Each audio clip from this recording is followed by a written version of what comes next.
क्या जैन, क्या हिंदू, क्या मुसलमान, क्या संत, क्या महंत, जो भी व्यक्ति एक बार उनसे मिलता था जिंदगी भर के लिए उनका हो जाया करता था। अभी दमोह में मेरा वर्षावास था, ये पिछले बार ही किसी ने कह दिया, बताया होगा मेरे बारे में, उनने सुन लिया आचार्य श्री के बारे में। वो आगे ढूंढते ढूंढते, लंबा तिलक लगा हो, कोई पुजारी से थे, आके मुझसे पूछते हैं, आचार्य श्री आए हैं, गुरुदेव आए हैं? उनका आए तो नहीं है, लेकिन आप बहुत समर्पित भाव से, आत्मीय भाव से पूछ रहे हैं, मुझे इस बात की खुशी है। चल लगे आप दर्शन कर सकेंगे भैया? मैंने कहा मैं दर्शन कर सकूं। बोले कहाँ है? तो आपके दिल में बैठे हैं, आप नेत्र बंद करो, इसी समय आचार्य श्री के दर्शन आपको होंगे। ऐसे करुणा के सागर, ऐसे विद्या के सागर, लगता है कि गुरु ज्ञान के सागर थे, तो उनके शिष्य विद्या के सागर ना हो, ये कैसे हो सकता है? अरे गुरु ज्ञान के सिंधु थे, उनके शिष्य भी विद्या के सिंधु। समुद्र के किनारे कोई व्यक्ति खड़ा हो, एक लहर का स्पर्श हो, वो व्यक्ति शीतलता का, प्रसन्नता का अनुभव। ऐसे ही हमारे गुरु विद्यासागर जी महाराज थे, जिनके ज्ञान की एक लहर से एक व्यक्ति क्या, सारा विश्व ही शांति का और शीतलता का अनुभव।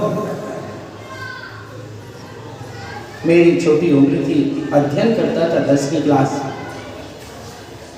11वीं में तो मैंने भी घर छोड़ दिया था, लेकिन सुनता था कि मोरा जी सागर में आचार्य श्री के सठखंडा उनकी वांछना होती, आपने भी सुना होगा।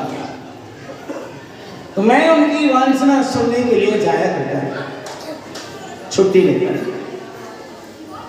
जानते समझते कुछ भी नहीं थे, लेकिन जब उनके आसपास पंडित कैलाश चंद्र जी सिद्धांत शास्त्री, पंडित जगन मोहन लाल जी शास्त्री, पंडित पन्ना लाल जी शास्त्री, बड़े बड़े विद्वान उनके साथ बैठकर जो डिस्कशन करते थे, और कई बार तो मैंने देखा कि अगर ये विद्वान लोग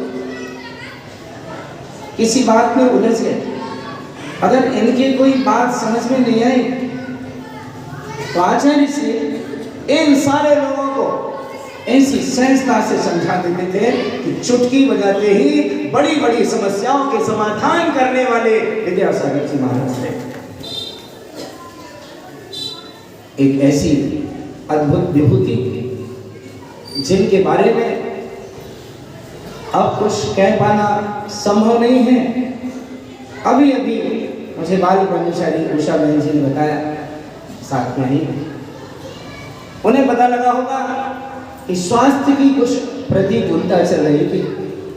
वैद्य ने कहा, महाराज आप गाय का दूध ले लेंगे तो ये रोग आपका ठीक हो सकता है। आप गाय का दूध ले लेंगे, ये रोग आपका ठीक हो सकता है। आचार्य श्री ने कहा था कि जो चीज त्याग दी, कदम जिस मार्ग पर आगे बढ़ गए, अब ये लौटेंगे नहीं और आगे ही बढ़ेंगे। ये त्याग कम नहीं होगा, ये त्याग और अधिक होगा। आचार्य श्री विद्यासागर जी महाराज अगर विद्या के सिंधु थे तो संयम के हिमालय थे, विद्या के सागर थे तो संयम के हिमालय थे। आज ऐसा